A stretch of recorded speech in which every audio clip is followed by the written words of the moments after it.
And it came to pass, when the ark set forward, that Moses said, "Rise up, O Lord, and let your enemies be scattered, and let them that hate you flee before you." Vayehi binsoah Aaron, vayomer Moshe, "Kuma Adonai, v'yafutzu oivecha, v'yanusu misanecha, mipanecha."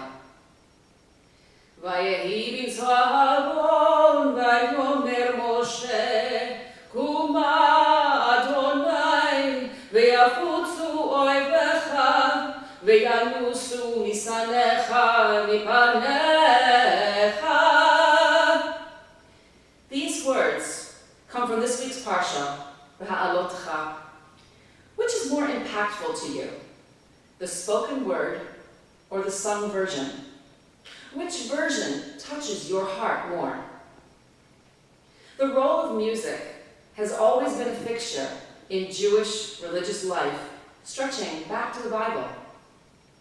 King Solomon's coronation was accompanied by music. The psalms were chanted.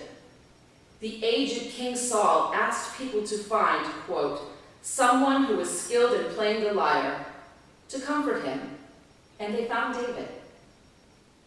Would the crossing of the Red Sea be as dramatically visual if we didn't also hear the sound of the waves in our chanting? You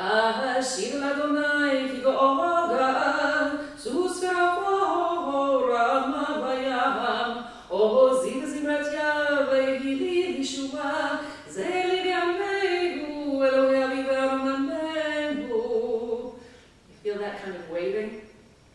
Even the Talmud tells us that prayer should be offered in a pleasant voice. We use music, song, and chant in bar and bat mitzvahs, announcing the new month, weddings, funerals, and to mark every Jewish occasion and ritual. El malei rachamim shochen b'mromim.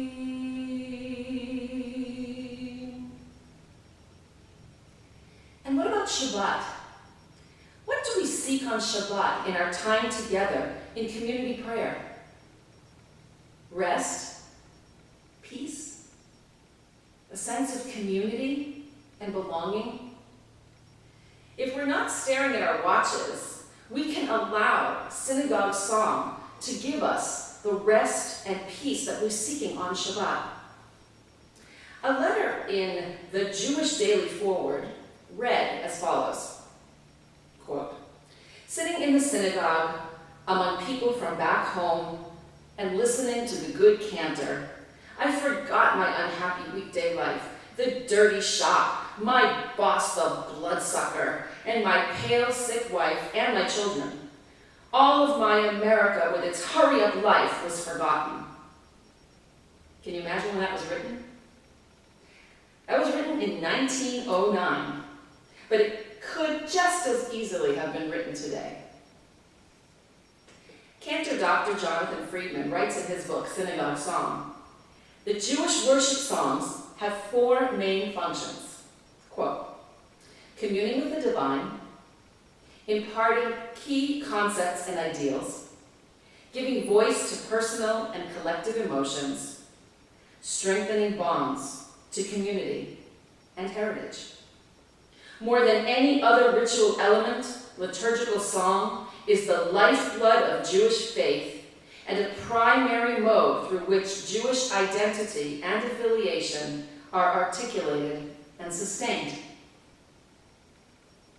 Music connects us to the words of prayer and to each other. It allows us to share a collective experience, pass on oral traditions, connecting us to generations of past and hopefully future ones as well. As Cantor Friedman says, quote, "Ritual song turns text into a living experience." Our prayer services are journeys, moments of communal singing, moments of silent prayer, and moments when we have a chance to get off the train of daily life, so to speak, and allow the voice of the Shaliach Tzibur, or the Cantor, to be a guide. I find the term Shaliach Tzibur, or representative of the congregation, to be only partially accurate. If that were really the case, you wouldn't need to pray at all. You could just sit there and watch or listen to the Cantor and say, hey, she's got this. I don't need to do anything. That Padres-Phillies game is going to be starting soon.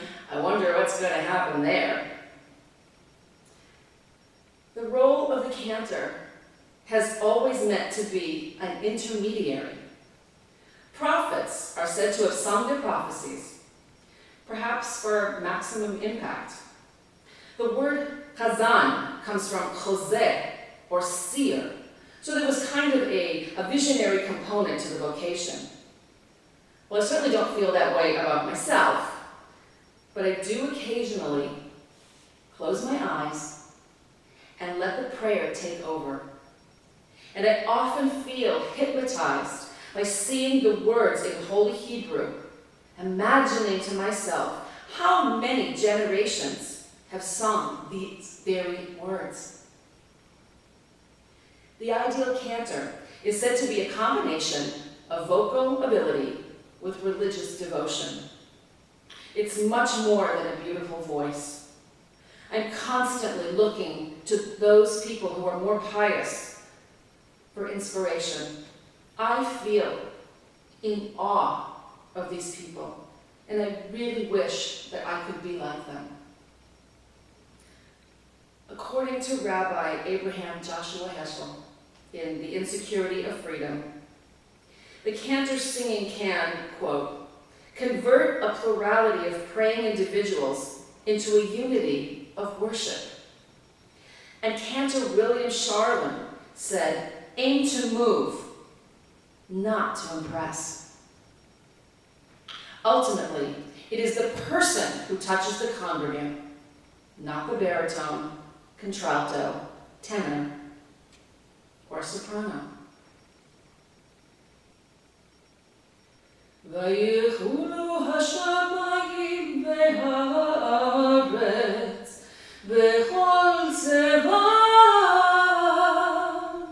ויחלו ביום השביעי מלאכתו אשר עשה וישפוט ביום השביעי מכל מלאכתו אשר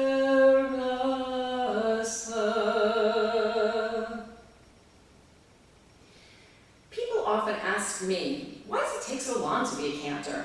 Don't you know how to sing already? Well, in the past 4+ years, in addition to cantorial nusach and repertoire, I've also taken a year of clinical pastoral education, or chaplaincy. I've studied Jewish philosophy, halacha, Tanakh, mysticism, musar, Jewish history, music history, choir direction, music arranging, social action, life cycle events, liturgy, biblical and rabbinic Hebrew, Talmud, etc., etc. And I already had undergraduate and graduate degrees in music. According to the book of Bamidbar, and this very chapter, the Levites studied for 5 years to do this work, between the ages of 25 and 30. If it took them 5 years, how could it take me any less time? As I said previously, our prayer service takes us on a journey. Congregational singing is wonderful and is an integral part of that journey. But a service, like any journey, has other components: introspection, meditation, inspiration. To paraphrase the words of one of my professors, the great cantor Nate Lamb, if it's all about the rah, rah, rah, we may as well all sit around the campfire and sing Kumbaya. Let's return to the opening of this week's Parsha, Verse 2. Speak unto Aaron and say unto him, when you mount the lamps, the 7 lamps shall give light in front of the candlestick. דבר אל אהרון ואמרת אליו, והעלותך את הנרות אל מול פני המנורה, יאיר 7 הנרות. והעלותך comes from the root ale, go up. Aaron goes up to light the menorah, but it's more. It's a causative interpretation, when you cause the lights of the menorah to be lit. Rabbi Avram Greenstein explained this verse to me like this. A candle flame starts small, but it grows tall and can then stand on its own. The goal of a teacher is to inspire a student to learn, but then not only stand on his or her own, but to emanate his or her own light.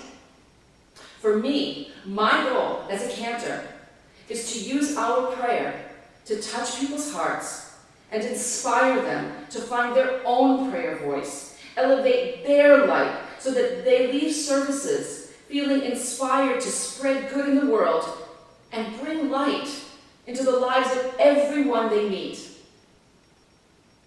And for the times that they cannot find their own voice, I'll have their backs. Hear our voice, O Lord, our God. Spare us and have mercy upon us, and accept our prayer in mercy and favor. Shema.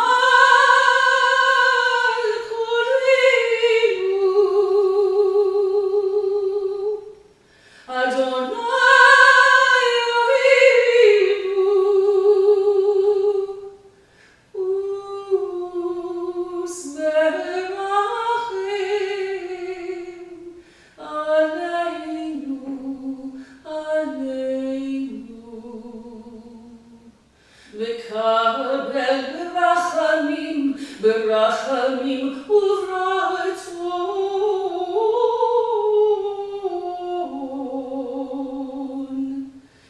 את תפילתנו.